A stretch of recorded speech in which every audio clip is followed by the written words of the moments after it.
Well, hello, everyone, and welcome to Doing Business in Bentonville. My name is Andy Wilson. I'm the Executive Director and host today, and it is just so wonderful to have you back. Before we get into our wonderful podcast today, I want to say a couple things to our listeners and our viewers. Thank you. Thank you so much for taking us so far down the road already. Because of you, we're in over 100 countries and 2,000 views a day, and so thank you. Continue to do that. Continue to share the podcast on all of our social media networks. We appreciate it. And if you want to reach out to me, you can do that on LinkedIn, and I will answer you back. Okay, let's get straight into our podcast today. It is really a privilege to me to have these two gentlemen in our studio today. And John Reeves, I want to first welcome you. John is going to be our co-host today. He's really responsible for making all this happen. So, John, thank you for that. Hey. And welcome back. Thank you. Thanks. Great to be here. I love being here. Yeah, and as you may not remember, John has a history at Walmart, over 22 years as a divisional merchandise manager. He did a lot of roles in Walmart. He spent time in Canada, time in Mexico.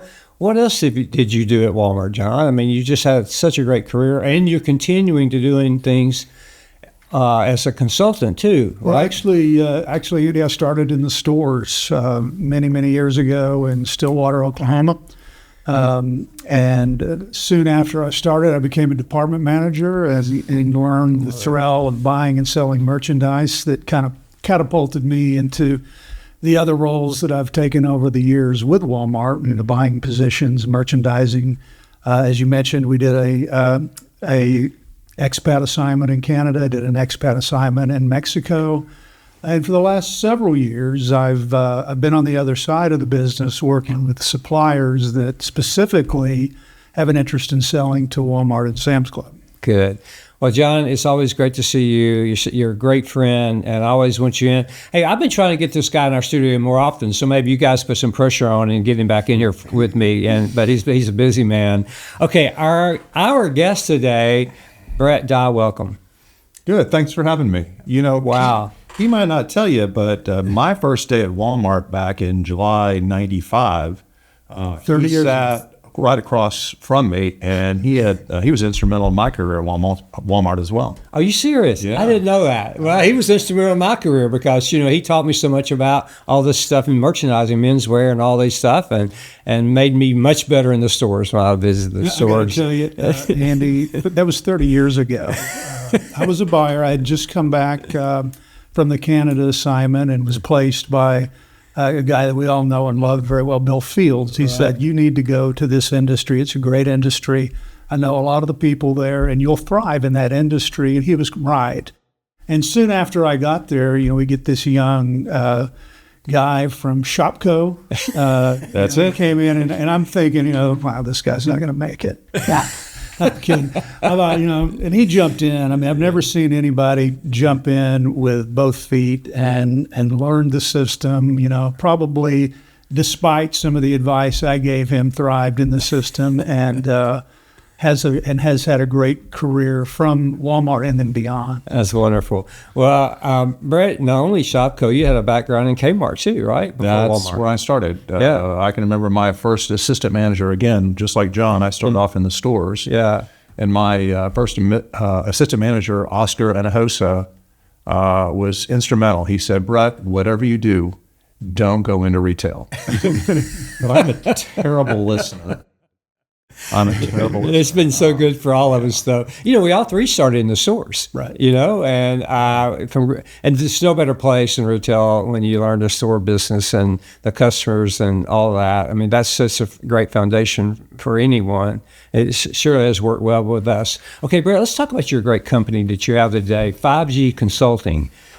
Tell us about your company, because I've worked with you before. You're a great company. It's a phenomenal company, and so give us some history there. But more importantly, tell us what you're doing today. Well, I appreciate that. I appreciate the opportunity. So, what's most important about the name 5G is it's named for my daughters. I have 5 daughters, 5 girls, Keely, Katie, Bridget, Zoe, Ellie. I have to do it in that order.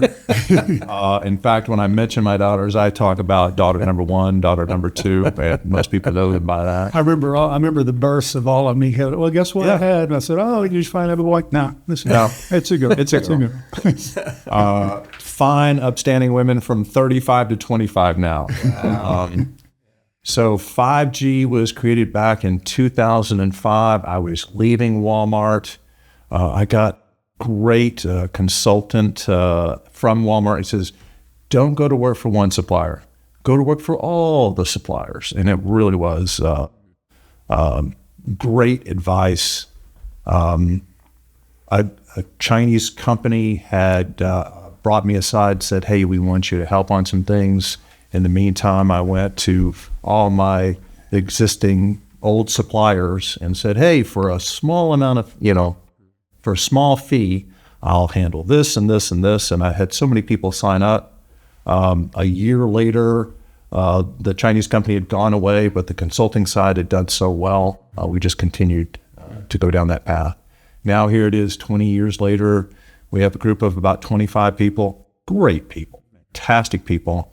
On a personal note, right about then is right when I went through a divorce. And it was, divorce is terrible. But in that, I really learned a lot. I was at home with the kids. I couldn't travel as much. I tell this story quite a bit. I made what I thought was a very career-limiting decision. I'm going to stick with Walmart and Sam's. I'm not going to go call on JCPenney. And I can mention all the retailers are not around anymore, but Target, Bed Bath & Beyond, JCPenney, and said, I'm going to focus on Walmart and Sam's. And that was the best thing for my personal life. It's been the best thing for my professional life, too. Our people in 5G are ex-CPG, ex-Walmart vice president, ex-Walmart buyers. We try to have a good combination of what Walmart would need and what our clients would need. Replenishment, e-commerce, sales. In fact, that's all we do. We listen. Walmart says, hey, this is what we need. We listen, we go do it. Our client says, hey, this is what we need. We listen, we go do it. That's wonderful. And I love the part about listening to the customer. That was ingrained in us from day one. Yep. And when you start in the stores, you learn that. And then when you move up in the organization, most of the time people are very successful because they really understand what you just said. So more about your company, okay? As we, you're based here in Bentonville, Arkansas. Yes, we are. Tell me, what type of unique insights do you get from being based here? Great question, Andy. Several people go to a yoga class, and guess who's in their yoga class? Somebody who works at Walmart. I go into River Grill at 5 o'clock. Guess who I see at River Grill at 5 o'clock? Not many people from Walmart, but 95. I'm not throwing them under the bus. But Andy, we live in such a small community, and like John and I have been around for so long, you've been around for so long, you see so many people you spend time with them, you engage, you hear about what's going on at Walmart, you hear what merchandising is looking for. It's a fantastic area to learn. I don't know how anybody could call in Walmart from Dallas or from someplace else. Wonderful. One of the things we're going to talk about in a bit is AI. And we're going to get into a technology discussion. So I can't wait for us to get into that and talk about the impact that technology, AI is having on sales. And John, you're going to lead that in a minute. So we'll get into that. But, Brett, one last question before we get into a much open discussion with all of us. As people, entrepreneurs, there's a lot of entrepreneurs in Northwest Arkansas. I mean, lots now. And people are, looking to scale their products. When entrepreneurs come to you wanting to scale their products, what advice do you give them? What do you share where someone shows up and says, I'm an entrepreneur, I've got these ideas. How do you navigate that? Because we have a lot of entrepreneurs that watch us. So that's one reason I wanted to ask that question.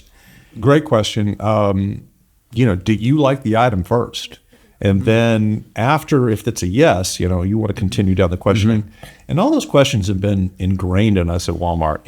How big is the company? Where are you manufactured? What's the core competency? How long does it take to get here? Who's your core customer? Who are you looking for? All those things. When dealing with Walmart, unfortunately or fortunately for Walmart, guy comes in and says, you say, hey, you need to make sure there's a UPC on the product. He goes, do you know how to do that? And, pulls out his pen. You're not ready for Walmart. We're talking about technology. Do you remember, John, back in 95 when I got to Walmart, there's signs on the wall, no UPC, no PO. It was it's funny now. But, yeah, it is. It's hilarious. I remember those signs, actually.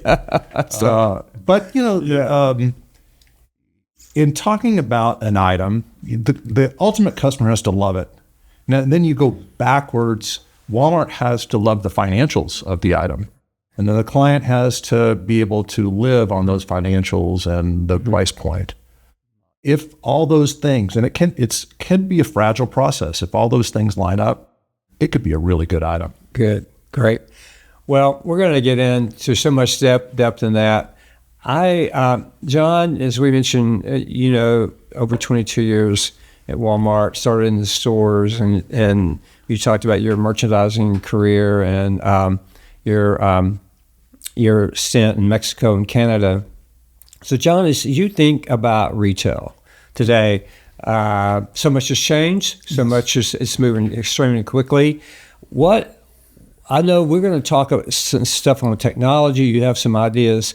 I would love to jump in to hear some of your thoughts around this technology piece, some of the AI piece. So there's some Q&A you want to talk through there with us. Yeah. Let's get into that. And then I want to circle back with you, though, because you always have great Walmart stories. Yeah, I've got a few. Yeah. I want you to share one or two of those with us today at some point, because you're going to love John. John's almost a historian at Walmart. I mean, he remembers everything. And you need to check him out on his LinkedIn and Facebook, because you do some great jobs in posting stories. Well, thank you. All right, so John, let's get into this whole thing. Appreciate it. Yeah, well, one of the things, when you live in Bentonville, like we all do, whenever Walmart says something, you have to take notice. And I'm talking recently about Doug McMillon, the currently CEO of Walmart, made a statement about AI, and I'll read some of what he said. He said, maybe there's a job in the world that AI won't change, but I haven't thought of it. He further stated, our goal is to create the opportunity for everybody to make it to the other side. Some jobs and tasks at Walmart will be eliminated, but others will be added. So I thought about that, and first of all, I'm glad to hear that they're not going to eliminate jobs. In fact, they came out later and said the headcounts were going to remain flat, which is good news considering that the new campus that they built there. So they've got to have people there to fill those buildings. But the other thing that made me think is whenever Walmart makes a move with technology, the whole industry kind of follows that. And I thought about some examples of that we all remember. And my first thing that came to mind was, times when Walmart was resistant to change. And the one that I thought about immediately was the time when I was an assistant manager. And we were at the year-end meeting or the year beginning meeting. I think at that time it was the year beginning meeting, Andy. I don't remember. I get them mixed up. But we were in a breakout session, and we were talking about the Telzon. Do you remember the Telzon? This was a great piece of technology in the 80s where a department manager would take a red book and go to the counter and count and do everything manually. Well, the Telzon, you would go scan the label and everything would go back to the database, and you would just key in, what your quantities were. And we had a real problem with getting the department managers to accept that. And the assistant managers, of course, at this meeting were in charge of that. And so Matt Gammon, being a senior operator and, somebody you really wanted to be on his good side, because Matt could, he had a certain kind of demand about him, a little bit of force behind him throws the tells on across the room in front of all the assistant managers and says, why don't we just throw it away? If we're not going to do this and use this to better our company, we ought to just throw it away and say we wasted money. Well, from that day forward, the tells on became a very important piece, and we moved forward. And from the tells on, we went to scanning, and scanning in the registers again. There was some resistance to that. And then when I came into the buying office, my first buying position in the late 80s, we started with EDI, and that was the big tag. And Walmart was in charge or wanted to lead that process. And EDI basically was sending information electronically to your suppliers. So my first buying job, every Monday I would come in and there would be a stack of dot matrix printed orders.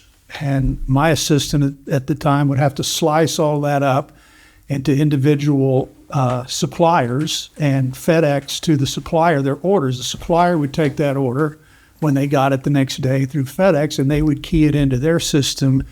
And 4 or 5 days later, they can start processing that order. Well, EDI took that whole process and made it electronic. So now, instead of that landing on my desk on Monday morning, went right to the supplier, and they had 2 days, I believe, at the time to turn that order around. That changed everything from the way Walmart replenished product and everything else. And I've got a really interesting example. I worked with a belt company, and back in the early 90s, late 80s, there was a belt company called Tandy Brands. And as the buyer for belts, the sales weren't good. I'd go to the stores and I would see size 30 and size 40, size 30, 42, and a full belt rack.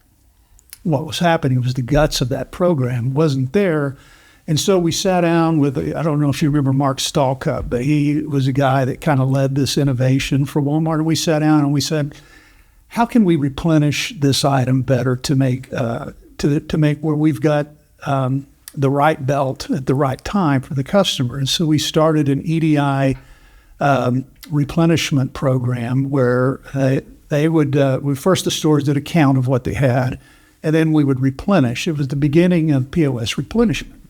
And this company would get the order, pack it, and ship it directly to the store. So we took that program that was doing very poorly but had high margin, but probably a 1 to 2, 3 turn.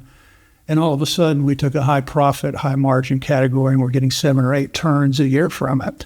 And that was the beginning of that. And of course, y'all know where that led to from there, just a major accomplishment. And then from there, Retail Link. Walmart led Retail Link. And I remember Bill Fields was kind of the one behind saying, we need to share this information with our suppliers. And that was a big step. And of course, there were people that were skeptical. Well, you don't want to share information with suppliers. You want them to know everything. You want to have the advantage of knowing when they don't. He said, no, we want them not only to have that information, but to be able to take that information and make us better. Hey, John, I can remember that, and I can remember how it started because we were selling hardware to the suppliers. The suppliers had to buy the computer. It was preloaded. And then within our building, Retail Link was brand new, and they were testing buyers. They were pulling us in saying, okay, if you wanted to look at this item and see the sales by state, how would you do that? How would you do that? So, Walmart was, again, inspecting what they expected. Right. Exactly. So that's, those were areas where Walmart at times were resistant to change. And then the last thing I thought about, was e-commerce. And the reason I bring e-commerce up, and this may not go over well in this community, but e-commerce is an area where Walmart didn't lead and got behind and doing a fantastic job of catching up and are very focused on it now. But it was an area where, and I remember as a buyer, they were talking about e-commerce. I was like, that's never going to work. Look at the Sears catalog, look at the Penny's catalog.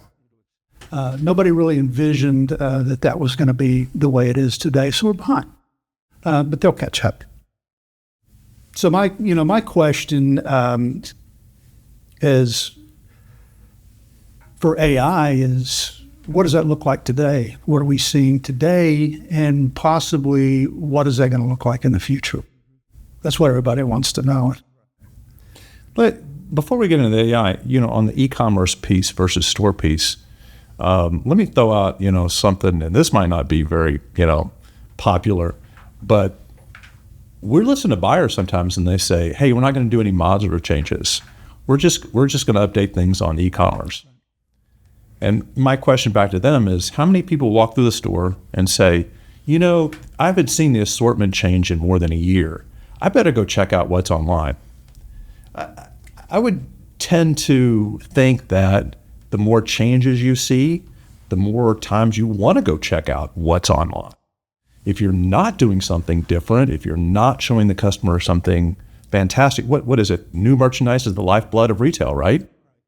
I understand there's an operations piece. I understand there's a markdown piece, but to not do modular changes for a year on some of the biggest categories, I don't like that decision, and I don't think that just translates directly into e-commerce. What do you think about that? I agree. I don't think it translates directly into e-commerce. I do think that there's kind of a give and take with e-commerce because the volumes aren't there when you compare that to the volumes you'd get if you had a store item. At 3,500 stores, you can really get pricing to where you need it to be. You have a 3% increase on in-store, right, is better than a 50% increase on e-commerce. Right. And I know that because Walmart feels the position they're in with e-commerce, that they're putting a big focus on that. I don't disagree with the focus on that, but I'm kind of like you. I think that, blocking and tackling and brick and mortar still matter. And I think there has to be a balance between that. I agree that newness in the store, because Walmart does enjoy traffic, that a lot of retailers would love to have. And to take advantage of that traffic and use e-commerce, don't walk away from e-commerce, but use the store to enhance e-commerce and vice versa. I think you can do both, yeah. Is the key to it. So my question, I guess, do you have any examples of where AI is being used today? I know we all, maybe go into ChatGPT and try to learn things that way, but any examples that you might have? I'm a neophyte and I'm just scratching the surface. I'm scratching the surface, but AI is slowly making its way into my life. On the work side, I'm using it to write a lot of letters and to include content. Now, I won't just say, hey, write me a letter about this. I'll write up something and I say, what am I missing? And 9 times out of 10, oh, hey, Brett, you're missing boom, boom, boom. On the personal side, I've been incredibly, impressed with, hey, I want to make a decision on this. And AI comes back with, have you considered this? Have you done this? Have you done that? I asked for a process on how to get a deed back, and it was, oh, you're in Benton County, you do it this way. And there's 9 steps to do this, but it was all laid out for me. It wasn't just start here and then, go watch a YouTube video. Now, I printed those steps off. I handed it to my assistant, so we'll wait to see if that happens. Just teasing. But my point is, AI is coming in our personal life. It's coming in our professional life. And I think on the professional side, we're just scratching the surface. We don't even know how it's going to affect us in the future. Right. That's the kind of the point to this discussion was, Walmart leads. Doug has been very specific about the challenge. Really, I see it both as a challenge and kind of an opportunity too, because when he announced this, he also announced that Walmart has an association with OpenAI, where they're actually going to train their associates and give them AI certificates. So I thought that was interesting. I'd really like to delve into whether that is available on the supplier community as well, because I think 30 years ago you didn't have retail link experts on the supplier side, and you do now. In fact, probably some of the smartest minds out there when it comes to retail link and Walmart systems exist on the supplier side. So I think you got to bring the supplier along to that as well. And so that's kind of why I'm looking into this a lot closer. And, I'd love for anybody that's got insight, shoot us an email or whatever and give us some insight. Maybe we come back here at some time with some more expert analysis. But one of the things I'm seeing, and, I work with some companies where design is important to driving the sale of merchandise. And designers are limited right now to how much they can produce. And I get frustrated sometimes because I see, one of the things I do is I go out into the market and I find items and I say, what if we did this, this, and this? Well, I'm not a designer, so I can't sit down and do all that and go to Walmart and present a design. So I rely on the design teams that we have and get frustrated sometimes because they don't have designs right away. I mean, I see something, I want to go to the Walmart buyer and say, hey, I think this is a great idea. Why don't we do this? Well, AI, they're starting in China, especially because the company I'm working with there, talked to one of the owners of the company, and they're working really closely with some Chinese AI suppliers that can do that design where I could go in and say, hey, this item, I like this item, I like this, plug it into the system, and then it creates designs for it. And they may create 100 of them. And so you still have to have human input to say, well, we like this, this, and this. But if you had 100 designs, you can narrow it down to 5 versus not having anything for 3 weeks. I think it helps the whole equation of being quick to market. And so I think that's something I think that's coming, and something I think we'll see more and more of, and something that I think suppliers ought to be looking for. I think you're dead on, John, for a buyer or for anybody to see what all the options are. Yeah. I think some of the designers who do business with Walmart and apparel or domestics, they've got a great eyes and can curate that assortment. But someplace to start, key. To me, it starts with photos. I go to stores and I take photos, and that's the starting point of it. But that's where it ends for me, and I rely on something else. So having that, having to be able to be quicker about that, I think is important. We're again on the domestic side, and by the way, Andy, that's where John and I started back in domestics. I've been working with Julie McKenzie for the past 2 years, and she's come over to Trident, and I would hate to have to pay for her sample budget. She buys so many. She is so inquisitive, a student of retail. She is. She's fantastic. We've had her on doing business in Bentonville. Yeah. And we hope to get her back. Did you get a word in edgewise when she was on? She's such a great guest because it's one question, and then I get to listen and learn. But I say that with all due respect. She's brilliant. Oh, she is. But when it comes to we're talking about designers and what you can put together, to buy some samples. The job she does in curating the assortment. After seeing what's out in total marketplace, second to none. Oh, great. John, I think you make a real interesting point talking about Doug McMillan and his comments about AI, because I think what's happening here, and I think you use some great examples of where Walmart was hesitant to change. Sam, it's just, we got to go back. Sometimes you got to go back and listen to what Sam Walton taught us. He said the most consistent thing at Walmart's change. Sometimes we get so busy, we forget the wisdom that he shared with us, and through examples on many of those Friday and Saturday morning meetings where Sam taught us about change. And I think on the e-commerce side, I think I agree with your comments. I think we were late. Walmart was late there. And I think the learning for all of our viewers here is that, catch up is hard. Because as you're doing catch up, others are inventing or reinventing. And we know that happened.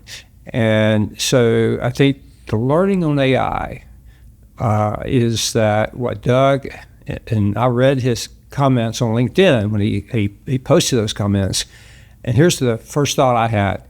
he's stepping out, saying we cannot be second here, and we have to be first. And I think he leveled the playing field. I said, back on your comments, is that it will pretty much change everything. But yet he quantified some of that as that, hey, we're not laying off, we're not doing these things, but it will change. And I think he's pushing that as a message. And then I think the open AI thing is a great source to help train, educate the people, the millions of people that are going to be using this. Because I could see, as a store manager, when I was a store manager, I could see if I had AI on scheduling and all those other things that mundane I spent my time on, instead of with the customers and the merchandise side. And I think that's the thing here that we have got to make sure, on all this technology. You said it. It's cut my research in half. The time I spend when I research, it's cut it in half using AI. I can't imagine what the future is going to be with it. But I think the point here is we got to embrace change.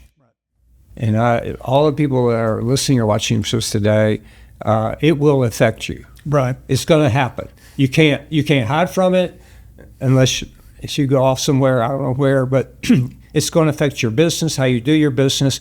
Your customers are going to hire your customers, and you're going to have to embrace it. Is that what you're telling us? Because that's what I just learned from you. Yeah, that's kind of my thoughts on that. Yeah. And I love the fact that, Doug said our goal is to create the opportunity for everybody to make it to the other side. Yeah. So to me, that's kind of putting the ball in our court, and saying, you need to take the responsibility to learn as much as you resistant to change. Yeah. And you have to embrace it, and you have to figure out, what did Mr. Sam say about if you worked yourself out of a job, you were to be promoted, right? Right. Same type of thing. Doug calls it the training that they're offering their associates. He says getting them plussed up, meaning enhancing, what you do, giving you enhancements to allow you to do it better.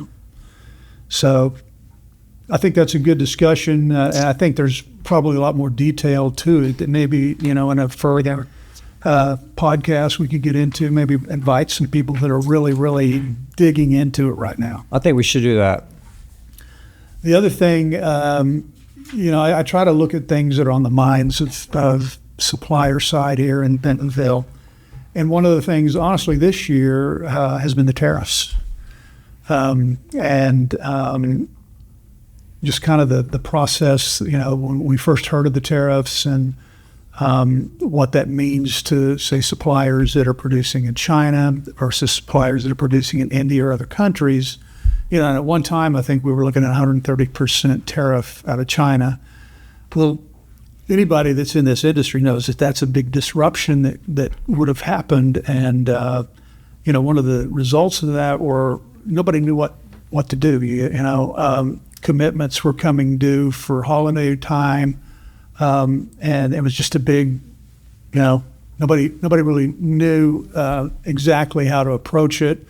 Fortunately, that tariff was lowered to a more reasonable rate, but there's still a kind of an uneasiness out there about what's the next thing that's going to happen. So, my question on that is when a tariff goes into place, who takes the hit? In my experience, I'll let maybe Brett, you could. Well, first of all, I would just want to say I have never spoken so much and known so little about what's going to happen in tariffs. Right. Everybody wants to talk about tariffs, but who knows? Crystal ball. Yeah, crystal ball. You don't know. The worst thing about the process has been just the uncertainty. It's not necessarily the percent. The uncertainty. If somebody watches this, 6 months from now, 2 weeks ago, I was saying how lucky China was because it was cut and dry. We knew what the percent was and done. Right. And then something came up and now there's some uncertainty there. That's the worst. That's terrible. we all want someone else to pay for it. Someone else. I don't know if it's the customer. We all want someone else to. Ultimately, it's tax on the customer. The customer has to pay it. Maybe the supplier is giving a little bit here. Maybe Walmart's giving a little bit there. But long term, the customer is going to have to pay for this. That's my 2 cents. Yeah, I think the customer is going to pay for the bulk of it. But I do know that suppliers are doing everything they can to get it. They don't want to lose the business, so they're taking some of the hit too. But what are you seeing on the floor? Are retail's going up? What I saw originally was not your opening price point, not your mid price point, but your upper tier price points. Walmart was a little fast. They knew it was coming, and so some of the higher price point merchandise went up. If you go look at your end caps now on checkouts, it's $4.97, the $5.27. They've broken the $5 price point. They're getting into the pregnant price points, or they're going up to the next 97 real quickly. Throws at Sam's, we're used to those being anywhere from 15 to 19, and now they're 24.96. So the next thing to hit are opening price points. We'll start seeing more and more of those hit, and they have to. When you are charging, 50% out of India. Funny story, I saw Arthur Emanuel the other day, yeah, and he's saying, Brett, the economy hates you. Your wife is from Brazil. 50%. You do so much business out of India. 50%. What are you doing wrong in life? And I said, hey, you're right. But with percentages like that, Walmart has to take those price points up. But opening price point will be the last. Are you seeing the same thing? Yeah, I am. I'm seeing prices going up moderately. I don't see a lot of drastic changes. And I did notice when I was walking through the Walmart stores in July that there was an extra emphasis on pricing image, because this was right after all of the discussion and all the panic over tariffs happened on in the retail community. But they were out taking items that had a great value associated with it, and focusing on those items. So you got to kind of look around a little bit, but it kind of makes me wonder, what happens to the mix eventually? Do some of the things that do they kind of mix out? Or does opening price point become a bigger opening price point get higher? Do customers that maybe go into department store or that level, or they trade and start shopping at Walmart? So there's a lot of unknowns, and we're just learning it. I'm digging in every week and trying to figure it out. But that's it's something that's interesting to watch, and something that we would keep our eyes on. Great point on the mix, right? Because as groceries, they have to steal a little bit from hard lines. How much do they steal, and how much do the customers, do they go to the next level down? Do they, Yeah, I think another interesting number to look at will be when retailers announce their third quarter, would be to look at the sales minus inflation, to see what the true gain was, and we'll start to learn a little bit more about that. But the other strategy that I've seen out there is diversifying the country of origin. Now, I happen to be somebody that has some clients that are heavily invested in China. They have been for many, many years. China's a very developed industrial country. And, 30 years or so, they've been doing these things, so they're very good at manufacturing. And some of the other countries that are alternatives to China, and this is all specific to category. There are countries that are just not as far developed, and to me, it's do retailers take? Do they just say, "Well, we'll go whatever country gives us the best cost," or are they taking an active role in helping develop, some of those countries? A company like Walmart could go a long way in helping, some of these other countries by saying, hey, we're gonna give commitment or whatever, and allow you the time to invest and to bring everything up to speed. So those are some other things I'm looking at. And then the last thing, domestic sourcing. Brett, you and I, when we were buyers in 1995 in domestics, it was 95% done in the Carolinas. That's right. You had West Point Pepperell, Springs, Canada, Dan River. These were major mills that produced almost the entire textile industry, and that all went to India and China. So is there a chance I think so. that these products I think so, John, but it's going to take a lot of money. a lot of investment? A lot of investment. Jeff Kembeck, who I've worked with for years at West Point Stevens, was reminding me last year how many thousands of people were working at the mill. Right. They had 10,000 people in one building. And now when we go to India, when we go see manufacturing someplace else, it's hundreds instead of thousands. Also, West Point Stevens had 4 floors in New York. Right. Selling. Yeah. Right. Pretty expensive. Domestics market doesn't have 4 floors in New York anymore. Yeah. Right. A little bit different. So, interestingly, and I won't mention like who, but we know some people who are started thinking about moving to the United States, and the biggest cost is the manufacturing, the machines, bringing those over, and then a lot of the companies who service those machines, they're set up in China, they're set up in India. Are they set up in the United States? No, they're not. So you would have to change multiple industries. This world and getting merchandise is incredibly complex. When you have a manufacturer, we have a manufacturer who's making ironing boards. Do you remember what an ironing board is, John? No, You don't. I know you don't. I use bought an ironing boards. Okay, that's right. Okay. I knew all of the details.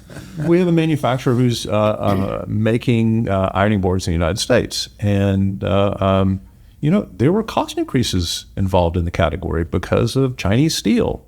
And what happened to U.S. steel after that? I don't want to get into the specifics, but everything's connected. You pull one lever over here, you don't know it, but it's going to be affected downstream. I would love for there to be more U.S. manufacturing. That's difficult, and it's quite an investment. And takes investment. Again, in an age of uncertainty, which is the worst one, how do you pull the trigger on making an investment like that? That's pretty critical too. Yeah, as knowing that with confidence that investment is going to pay off. Exactly. Sorry, I sound a little bit negative, don't I? Well, no. I think we're not going to get to the heart. We're not going to get to the heart of any matter by trying to spin it positive all the time. I mean, I really didn't want the discussion on tariffs. The last thing I wanted to do is get into a political discussion with it. But it's a reality discussion for anybody that works in this community, because you want to be able to source your product and provide the best cost possible, and you want to have a plan to grow your business and all of that. The confidence, all of that gets us. Yeah. So. Yeah. Sure. Well, I think this has been a great conversation. There's, the 2 topics that you gentlemen have discussed today, AI and tariffs, they're difficult topics. I think every day we're learning, we're leaning in. I think the critical point here, and listening to your discussion back and forth, is that it's not neither topic's going away. You're going to have to embrace it. I think you've given some suggestions around embracing both of those key topics. And what I would love to have you gentlemen back in soon, because this is moving fast, no question about it. It's not going away. It's moving fast. We will have to learn how to manage these things within our business structure. And I'd love that you gentlemen come back at some point soon and share again where you think this is and where it's going, and some helpful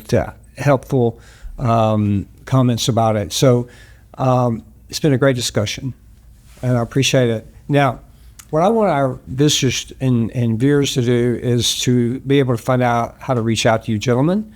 So, John, how did they reach out to you directly, and how would you like people to reach out to you? I think the best way is go to my LinkedIn page. Okay. And hopefully we can put that information on the screen. But we will. I'm pretty responsive to that. And if you look at my LinkedIn page, I like to write articles and try to, things that interest me in the retail arena. I like to visit stores a lot and report on things that I'm seeing in the industry. So I would love nothing more than to have feedback. Okay. And maybe some discussions with other people about what they see and the main thing is we're a community here and we grow with Walmart and we want to make sure that we're doing everything we can to keep up.